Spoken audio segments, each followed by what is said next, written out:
My name is Ari Srisai, and I turned 17 years old on February 14th, 2026. Living in the Bang Rak district of Bangkok, life is usually a constant hum of humidity, exhaust from passing tuk-tuks, and the unrelenting pressure of the Thai school system. That Tuesday morning, March 17th, started with a headache that felt like a dull needle pressing into my left temple. I was standing in my classroom at Trium Udom Suksa School, staring at a chalkboard filled with chemical equations that seemed to be vibrating. My white uniform shirt felt unusually heavy, the fabric stiff against my skin as the ceiling fans overhead churned the stagnant, warm air. I remember looking at my friend, Mina, who was whispering something about the midterm rankings, but her voice sounded like it was underwater. I tried to swallow, but my throat was bone dry. The pressure in my head shifted from a needle to a sledgehammer. I reached out to steady myself on the edge of my wooden desk, my fingers brushing against the rough grain. I saw my teacher, Mr. Somchai, turning around with a piece of chalk in his hand, his expression shifting from academic indifference to sudden, sharp concern. "Ari Sarah?" he asked, his voice cutting through the fog. I tried to answer, to tell him that the light coming through the high windows was suddenly too bright, but my tongue felt like a lead weight. My vision began to pixelate at the edges, little dots of static eating away at the green chalkboard and the posters of periodic tables on the walls. I felt my knees buckle. It wasn't a dramatic fall, it was a slow-motion surrender. I hit the linoleum floor with a thud that I felt in my teeth, but oddly, there was no pain. Just a terrifying realization that my heart was stuttering. It wasn't beating, it was vibrating in a frantic, disorganized rhythm. I heard the screech of chairs being pushed back and the frantic shouting of my classmates. Mina's face appeared above me, her eyes wide and terrified, her mouth moving in a silent scream I couldn't hear. I tried to breathe, but my chest felt like it had been filled with concrete. The last thing I saw in the physical world was the dust motes dancing in a shaft of sunlight near the floor, perfectly still and indifferent to the fact that my life was ending at 10:14 a.m. The transition wasn't a tunnel or a flash of light. It was a sudden, violent clarity. 1 second, I was staring at dust on a classroom floor, and the next, I was hovering near the fluorescent lights of an emergency room at Chulalongkorn Hospital. I knew it was Chulalongkorn because of the specific, sterile smell of antiseptic mixed with the faint scent of jasmine incense from the shrine outside. Below me, a team of doctors and nurses in pale blue scrubs were working on a body that I recognized as mine, though it looked like a wax figure, gray, cooling, and terrifyingly small on the high-tech gurney. I watched a doctor, a man with graying hair and a name tag that read Dr. Kitasak, press 2 fingers against my carotid artery while another nurse started the chest compressions. The sound was the worst part, the rhythmic, wet thump crack of ribs being stressed under the weight of the resuscitation effort. I felt no attachment to the meat on the table, only a profound, heavy sadness for my mother, who I knew was currently sitting in traffic on Ramaphore Road, blissfully unaware that her only daughter was being labeled a code blue. "Charged to 200, Dr. Kitasak said." His voice was flat, professional, and stripped of all hope. I saw the paddles hit my chest, making my physical frame jerk upward like a landed fish. Clear. Nothing. My heart remained a flat, stubborn line on the monitor, a high-pitched beep that filled the room with the sound of finality. I looked at the clock on the wall. It was 10:42 a.m. I had been clinically dead for 6 minutes. The medical realism was suffocating. I saw a nurse glance at the floor where a tray of intubation tools had been knocked over in the rush. She didn't pick them up. That's when I knew they were reaching the end of the protocol. They were getting ready to call it. I wanted to tell them to stop, not because I wanted to go back to that broken body, but because the silence of the room was becoming louder than the noise. I felt a pull, not upward, but inward, as if the hospital walls were folding in on themselves like paper. The scene didn't fade. It simply ceased to be the most important thing in my field of vision. I wasn't in the hospital anymore, and I wasn't in Bangkok. I was standing in a place that felt more solid than the floor I had just fallen on, and someone was standing right behind me, waiting for me to turn around. I didn't turn around because I was startled. I turned because the air behind me suddenly felt heavy, like the atmosphere right before a monsoon storm breaks over Bangkok. I was no longer in the sterile, fluorescent-lit trauma room of Chulalongkorn Hospital. The transition was seamless, shifting from the sight of my own graying feet on a gurney to a space that felt neither like a room nor a sky. It was a vast, quiet expanse that shimmered with the color of a pearl, not white, but a depth of iridescent silver that seemed to vibrate with a low, melodic hum. And there he was. He wasn't a glowing specter or a stained glass window come to life. He looked solid. He looked real. He was wearing a simple, dark tunic that looked like it was made of heavy, woven wool, and his skin had the weathered, sun-darkened texture of someone who spent his life outdoors. When I looked into his eyes, the first thing I felt wasn't religious awe. It was an overwhelming sense of being seen. Not just seen, but known. Every failed chemistry test, every lie I told my mother about staying late at school, every moment of secret pride. It was terrifyingly intimate. "Ari Sarah," he said. His voice didn't echo. It resonated inside my chest, right where my heart had stopped beating minutes ago. He didn't smile with his mouth, but his eyes held a gravity that made my knees feel weak again. He reached out and touched my shoulder, and for a second, I felt the phantom weight of my school bag, the one I'd dropped on the classroom floor. "You are not staying," he told me. The words were flat and factual, yet they carried the weight of an ultimatum. "You are being sent back because there is a window closing that you must witness." I looked down at my hands. They were translucent, like frosted glass. I felt a sudden, sharp pang of fear, not of death, but of what he meant by a window. Around us, the pearlescent space began to ripple, showing me flashes of the world I had just left. I saw the Rama 9 bridge at sunset, the traffic clogged and pulsing like an artery. I saw the faces of people in the BTS Skitran, all of them staring down at their glowing phone screens, their expressions vacant and haunted. There was a coldness in those images that I hadn't noticed when I was alive. It was a sense of profound, collective isolation. Jesus moved closer, his presence narrowing the vast space until it felt like we were standing in the small, cramped kitchen of my apartment. He didn't look at the visions of the city. He looked directly at me. "Ari Sarah, listen to me closely," he said, and the air seemed to chill. "There is a period of 72 hours coming. It is not a date on a calendar that everyone will see at once, but a sequence that begins the moment you wake up. 72 hours where the veil between what people say and what they truly intend will vanish." I felt a shiver run down my spine that had nothing to do with the hospital's air conditioning. He waved his hand, and the vision shifted. I saw a man I recognized. A local politician who often spoke at my school about national unity. But in this vision, he was sitting in a darkened office, his face contorted with a predatory greed as he signed a document that would displace thousands of families from the slums near the river. In those 72 hours, Jesus continued, the masks will fail. The father who claims to love his family will find his feet leading him to the door of a betrayal. The leader who speaks of peace will find his hands trembling with the urge for conflict. It is a period of total transparency, a divine stripping of the ego. He stepped toward me, and I could see the fine lines around his eyes, the physical reality of him. The title of your return is a warning about the duration of the choice. People believe they have a lifetime to decide who they are. They believe they can hide their rot behind a smile and a bank account. But I am telling you, when those 3 days begin for an individual, the momentum of their secret life will become their public reality. There will be no room for pivot. What is inside will be forced outside, and the world will see the harvest of what has been sown in the dark.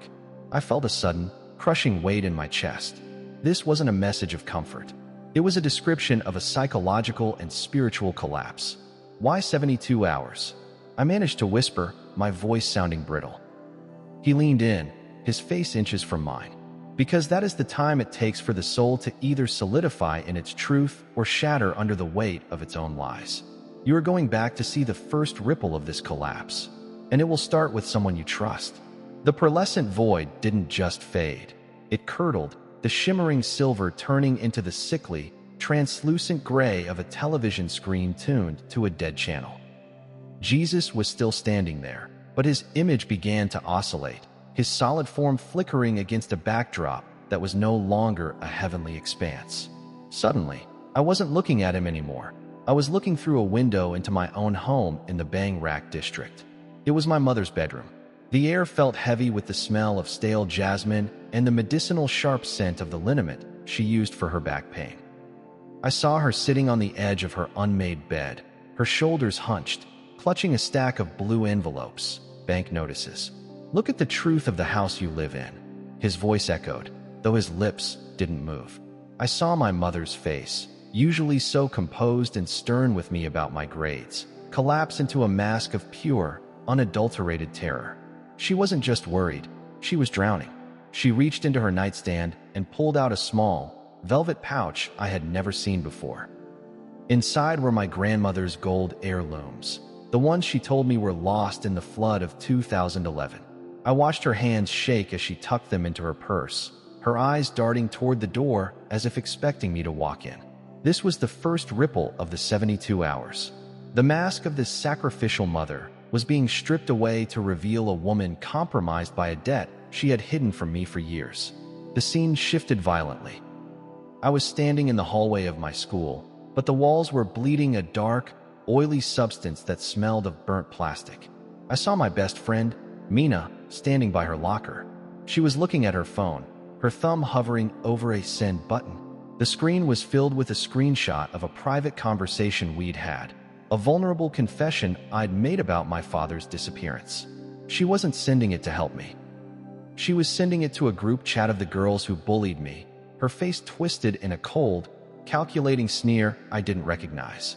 "The pressure of the coming time will act like a centrifugal force," Jesus whispered, his presence now just a weight behind my left shoulder. "Everything that is not anchored in genuine love will be flung outward. In 72 hours, the social fabric of your life will tear, Arisera.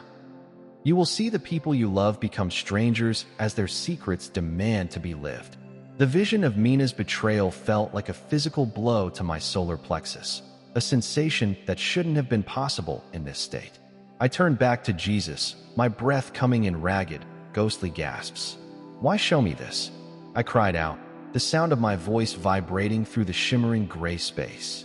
"If it's all going to break, if everyone I love is hiding a monster, why send me back to watch it happen?" He stepped closer, and for the first time, I saw a flicker of something like mourning in his eyes. He didn't reach out to comfort me this time.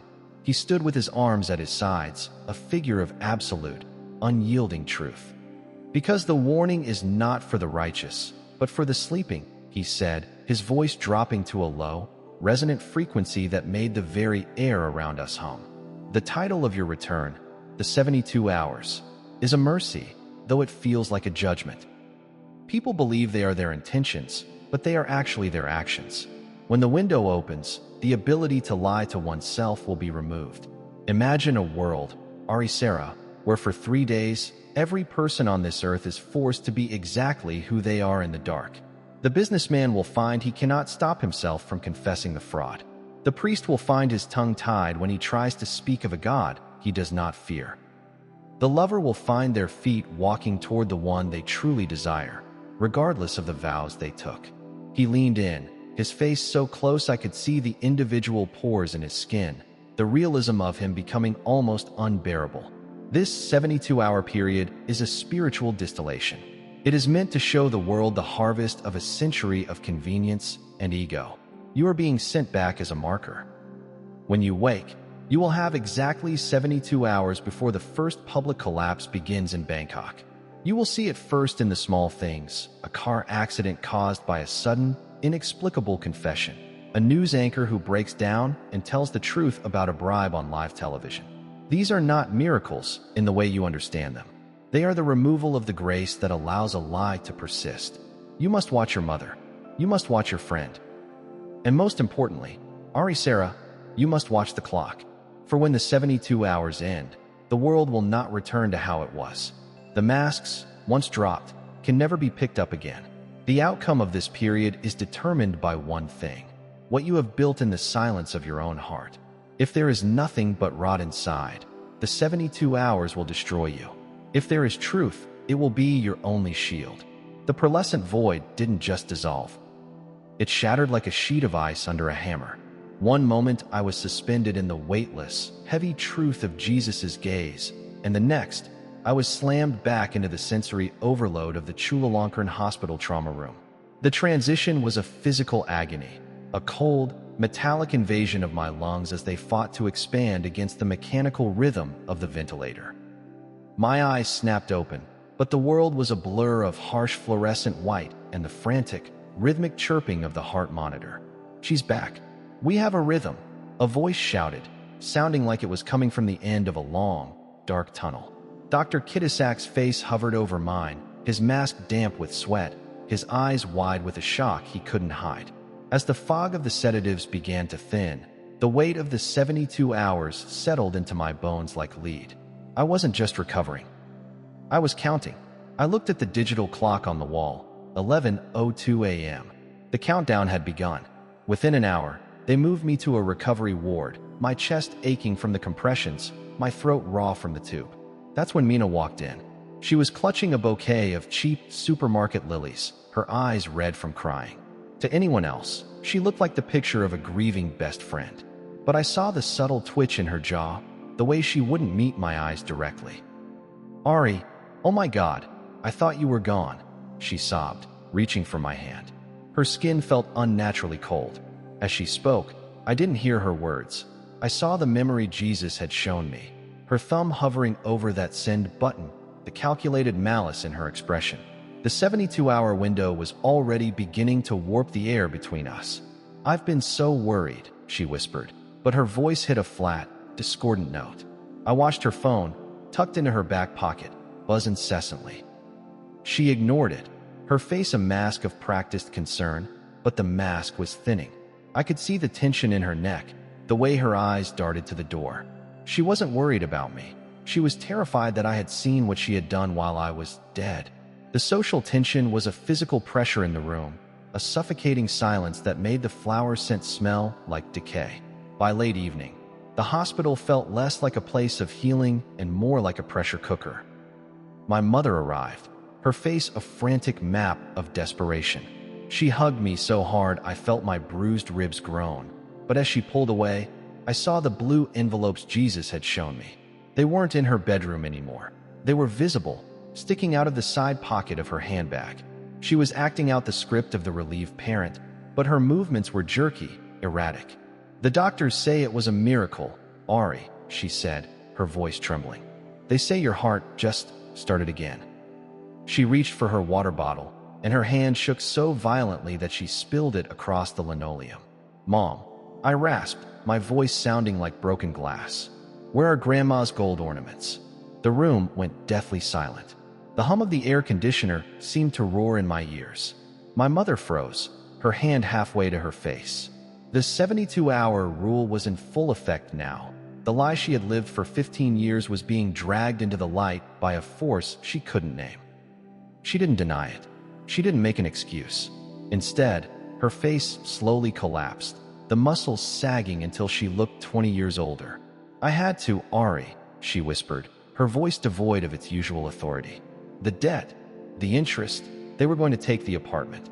This was the direct explanation Jesus had promised. The title, the warning about the 72 hours, wasn't about a literal doomsday clock in the sky. It was about this. It was about the moment the internal rot becomes the external reality. My mother, the woman who lectured me on honesty every single day, was standing before me as a thief of her own family's legacy. We sat in that sterile room, the silence between us heavy with the weight of her choice. The window had opened, and the mercy of the lie had been stripped away. I realized then that the 72 hours were designed to force a confrontation with the person you actually are, not the person you pretend to be on social media or at the dinner table. "What happens when the time is up, Mom?" I asked, though I already knew. She just stared at the floor, the blue envelopes falling from her bag like autumn leaves. The outcome of her life was being determined right there, in the quiet of room 402, and for the first time in my life, I was terrified of the woman who raised me. By 3 a.m. on Wednesday, the hospital ward felt like a tomb. The mechanical rhythmic wheeze of the hallway floor buffer was the only sound, yet the air in my room was screaming. My mother had fallen into a fitful sleep in the vinyl chair, the velvet pouch of stolen gold clutched in her lap like a weapon she didn't know how to use. I looked at the digital clock, 15 hours and 46 minutes since I died. The 72-hour window was no longer a concept. It was a physical weight pressing against my sternum. I felt a sudden, sharp vibration under my pillow. It was my phone, which a nurse had tucked there earlier. I swiped the screen, the blue light stinging my eyes. It was a notification from our school's private confessions board. My heart, still fragile and stuttering, skipped a beat. Mina had done it. At 2:44 a.m., in the middle of the dark. She had posted the recording of me crying about my father's gambling debts and his eventual disappearance. The caption read, "The perfect Ari isn't so perfect after all. Maybe that's why her heart gave out. Too many secrets." The betrayal wasn't just a sting, it was an amputation. This was the personal fracture Jesus had warned me about. The moment where the social fabric of my life didn't just tear, it disintegrated. I looked at my mother's sleeping form and then at the glowing screen. My entire world, my reputation at Trium Udum, my mother's integrity, my sense of safety, was being liquidated in real time. I felt a surge of cold, white-hot rage, the kind that makes you want to burn everything down. I began typing a response, a vicious counterattack about Mina's own hidden eating disorder, my thumb hovering over the post button just as hers had. But then, the room temperature plummeted. The scent of jasmine and sun-warmed wool filled the sterile cubicle. The momentum of the secret life, his voice echoed in my mind. I realized that if I pressed that button, I was choosing to become the very thing that was destroying me. The 72 hours weren't just about others being exposed. They were about my own reaction to the exposure. I let the phone slip from my hand, the screen dark, as I realized the warning was a mirror I was forced to look into. Thursday morning arrived with a sickly yellow sunrise over the Bangkok skyline. I was discharged early, not because I was fully healed, but because the hospital was becoming a zone of inexplicable chaos. As my mother and I walked through the lobby, we saw a senior administrator standing in the middle of the atrium, shouting into his phone. He wasn't arguing, he was confessing. I took the kickbacks for the new wing. "It's all in the offshore account," he screamed, his face purple, his eyes glazed with a terrifying honesty. People were stopping, staring, their own faces masks of emerging horror. The grace that allowed the lie to persist was gone. Once we were back in our cramped apartment, the tension reached its breaking point. I sat at the small wooden table where I'd studied for years, staring at the clock. We had less than 24 hours left. "Why did you do it, Mom?" I asked, my voice flat. "Really?" She didn't look at me. She was staring at a photo of my father. "Because I was ashamed, Ari," she whispered. "I wanted you to think we were still the family we used to be. I thought if I could just bridge the gap until you graduated, the lie would become the truth." Suddenly, the air in the kitchen shimmered, and for a fleeting second, the walls seemed to turn to glass. I saw Jesus standing by the stove, his presence more intense than the midday heat. He didn't look at my mother. He looked at me, and his eyes were like burning coals. "This is the explanation you sought," he said, his voice a direct command. "The 72 hours is the great reveal. It happens because humanity has reached a point where the facade is more important than the soul. The warning is this: when the heart stops and starts again, it is a reset. But for the world, the reset is a reckoning. What determines the outcome is not goodness, it is transparency. Those who cling to their masks during these 3 days will be crushed when the masks finally fuse to their skin. Those who let them fall, however painful, find the only path to the new life." He stepped toward the table, and the wood seemed to glow under his hand. The title is the warning because at the end of the 72 hours, a choice becomes permanent. You cannot go back to being a good person with a hidden rot. You are either the rot or the truth. Look at the street, Ari Sarah. The choice is being made by millions right now. I looked out the window. Below us, a neighbor was throwing his expensive suits into the trash, weeping openly. A police car sat idling in the middle of the road, the officer inside sitting on the curb with his head in his hands. The world wasn't ending with fire, it was ending with the truth. Friday morning, March 20th, 2026. The 72-hour mark was closing in like the final seconds of a long-distance race. The air in our Bang Rack apartment was thick, not with heat, but with a static charge that made the hair on my arms stand up. My mother was gone. She had left at dawn, leaving the velvet pouch of gold on the kitchen table next to a handwritten note that simply said, "I cannot keep what isn't mine anymore." I sat there, the bruised skin over my ribs throbbing with every breath, staring at the small, heavy bag. This was the momentum Jesus had described. The forced honesty that overrides even the instinct for self-preservation. I needed to see the world one last time before the window slammed shut. I walked down to the main road, Rama 4. The city was unrecognizable. It wasn't a riot, it was a mass unburdening. I saw a luxury car abandoned in the middle of the intersection, its doors wide open, the driver nowhere to be seen. In the window of a gold shop, the owner was systematically placing every piece of jewelry onto the sidewalk, his face calm, almost catatonic. Then, I saw the proof event. A local news crew was filming near the canal. The reporter, a woman I had seen on TV for years as a symbol of poise and grace, was mid-broadcast. Suddenly, she stopped. She looked directly into the lens, her eyes clearing of the professional gloss. "I don't care about the script," she whispered, her voice amplified by the microphone. "I've been taking money from the construction firms to bury the stories about the water quality. I let people get sick for a penthouse in Succumbit." As she spoke, the heavy, ornate stone bridge behind her, a historical landmark built by her family's foundation, began to groan. Without a tremor, without an explosion, the center arch simply crumbled into the dark water of the canal. It wasn't an act of God. It was as if the physical structure had been held up only by the weight of the prestige and lies associated with it. When the lie vanished, the stone followed. I stood on the bank, watching the dust settle. That bridge had stood for 80 years. Now, it was gone forever. It was the concrete, irreversible proof that the world I knew was being dismantled, brick by brick, by the weight of the truth. The clock on my phone ticked over to 10:14 a.m. Exactly 72 hours since my heart had stopped on the classroom floor. The sudden, violent pressure in the air, the static that had made the city feel like it was about to combust, vanished. It didn't leave behind a feeling of peace, it left a vacuum. I was back in my classroom, not as a student, but as a ghost returning to the scene of a crime. I had walked there instinctively, my legs feeling heavy and real again. The school was nearly empty. Mr. Samchai was sitting at his desk, staring at the chalkboard where the equations I had fainted in front of were still half erased. He looked up as I entered. He didn't ask about my health.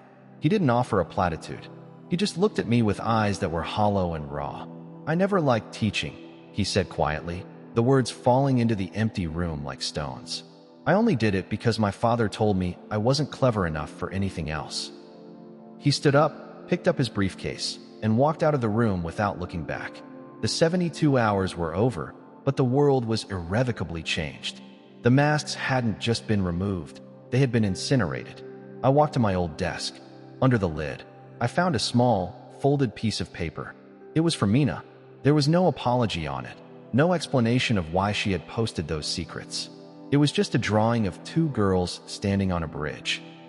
The bridge I had seen collapse an hour ago. I looked out the window at the Bangkok skyline. Smoke was rising from a few spots in the distance, but mostly, it was quiet. Too quiet. People were sitting on curbs, standing in doorways, looking at each other with a terrifying, naked vulnerability. We were all strangers now, stripped of the stories we told to make ourselves palatable. I reached into my pocket and felt the cool metal of the key to our apartment. I thought about my mother, somewhere out in the city, finally empty-handed. I thought about Jesus's face, the sun-darkened skin, the eyes that saw the rot and the light simultaneously. He had said the outcome was determined by what we built in the silence. I looked at my own hands, steady and pale against the scarred wood of the desk. The fear was still there, a cold knot in my stomach, but beneath it was a strange, fragile hope. The lie was dead. I walked out into the hallway, the sound of my sneakers echoing against the tile, passing a row of lockers that would never be filled the same way again. Outside, a single jasmine petal drifted through the air, landing in a puddle of stagnant water near the gate. I watched it for a long time.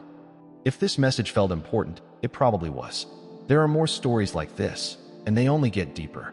Subscribe now so you don't miss the next one, because some warnings aren't meant to be ignored.